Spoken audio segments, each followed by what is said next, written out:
Apa yang terjadi jika plastik tidak pernah ditemukan? Kita hidup di dunia yang dipenuhi dengan plastik. Dari sedotan kopi, casing HP, helm motor, sampai alat bedah rumah sakit, semuanya terbuat dari plastik. Tapi coba bayangkan bagaimana jadinya dunia jika plastik tidak pernah ditemukan.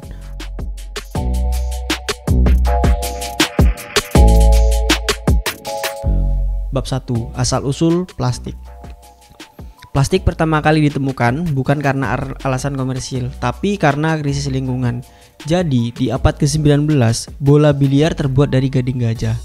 Semakin populer permainan ini, semakin banyak gajah yang diburu, sampai populasinya habis dan terancam punah. Akhirnya, pada tahun 1869, John Wesley Hyatt menciptakan plastik sintetis pertama bernama seluloid sebagai pengganti gading. Jadi, ironisnya, plastik itu pertama kali diciptakan untuk menyelamatkan alam, tapi kini malah jadi ancaman baru bagi bumi. Apa yang terjadi jika plastik tidak ditemukan? Nah, berikut ada beberapa hal yang pasti akan terjadi seandainya plastik tidak ditemukan. Yang pertama, kehidupan modern akan jauh lebih mahal dan rumit. Plastik itu ringan, murah dan mudah dibentuk. Tanpanya, banyak barang seperti botol air, kemasan makanan, mainan, atau peralatan rumah tangga harus dibuat dari kaca, logam, kayu, atau keramik yang tentu aja lebih berat, lebih mahal, dan dibutuhkan banyak energi untuk diproduksi. Pabrik harus memproduksi barang dari bahan padat yang tidak fleksibel, sehingga biayanya jauh lebih mahal. Alhasil, biaya produksinya menjadi membengkak dan akses masyarakat menjadi terbatas. Yang kedua, teknologi bisa terlambat berkembang. Banyak teknologi modern seperti smartphone, laptop, TV, bahkan satelit mengandalkan plastik. Tanpa bahan ini, komponen elektronik akan lebih berat dan mudah rusak.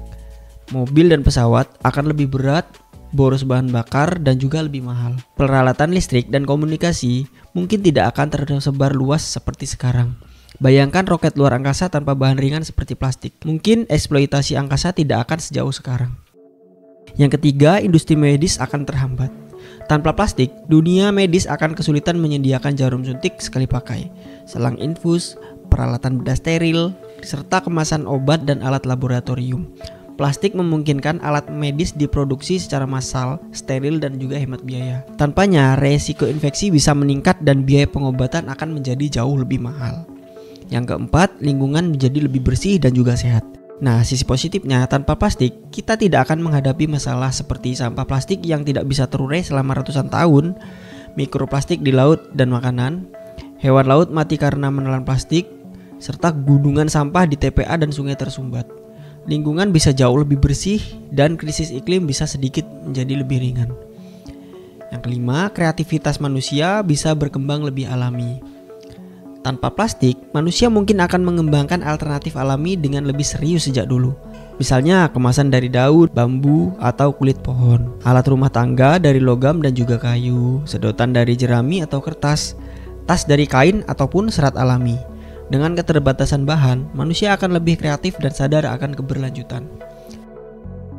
Kesimpulan, dunia akan menjadi lebih berbeda tanpa adanya plastik.